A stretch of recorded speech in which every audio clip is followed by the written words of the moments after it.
kind of going on. She didn't have the top things going on, so she had to go at odd times because she was considered a cast out. She wasn't considered like all the rest. And if you get into the history, you will find that women of them days, when they carried their pot, they carried them on top of their head, because it was just, they had to go a long way. So they would put the pot on top of their head and carry them, and that way they could carry a lot more weight. And so the woman comes and she has the pot on her head and she's coming to get water, and that's where Jesus meets her right there. And if you read the whole thing, he says, I have water that you know not of, and if you drink of me, it's an everlasting water.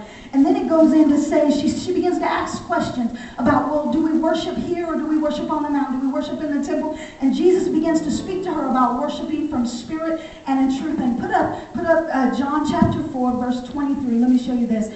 It says, but the hour, Jesus speaking to this woman, but the hour is coming, and now is, when true worshipers will worship the Father in spirit and in truth. For the Father is seeking such to worship him. For God is a spirit, and those who worship him must worship him in spirit and in truth. Now, the word worship right there, the second one that says, and true worshipers will worship. That word worship in the Greek there is pronounced proskuneo, and it means two different things. It means drawing near for intimacy, and it also means to close the gap. To close the gap of distance between the worshiper and the person being worshipped. So, and this woman, she comes, now think about this, she's coming with everything on her mind because she's got the pot on her head, searching for water. And Jesus says, not only can I give you water, but I can give you everlasting water. And if you read the full course, she left the pot there, and she went and told, I met somebody that didn't care what I looked like, that didn't care what ethnicity I was, didn't care what my figure shape was, and she began to tell everybody what was on her mind, the pressures and the daily things on her mind. She left at the well and went. Whatever is on your mind, I don't care if it's household chores, if it's financial chores, whatever's on your mind, if you will leave it at the well of Jesus. And there's something, and since this is a women's thing, there is something about a woman worshiper. Men can do awesome things, but since there is something about a lady when she falls in love with her God.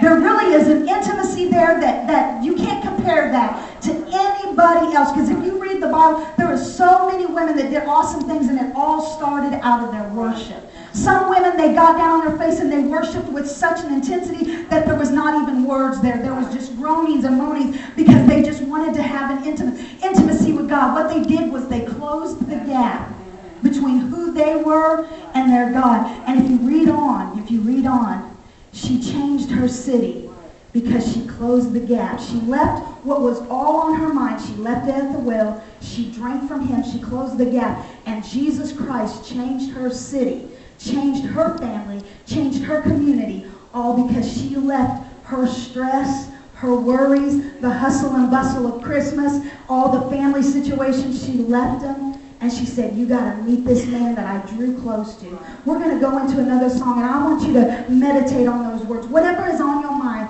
maybe it's stress from the holidays, or maybe you just need God to just restore your spirit. Maybe you just, God, I don't really have a need, but God, I just need intimacy with you this morning. So we're going to go into another worship song, and I want you to remember those scriptures. Lord, we welcome you in.